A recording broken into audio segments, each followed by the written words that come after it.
નહીં, પાછા ચમ પડતા હતા લ્યા? હા, પાછા ચમ પડતા હતા તમે કહેજો મને.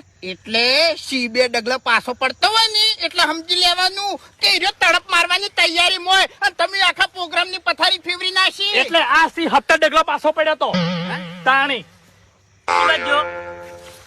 આયરેક બિકુણ ડોહા જોઈને પાછા પડતા હતા ચમ.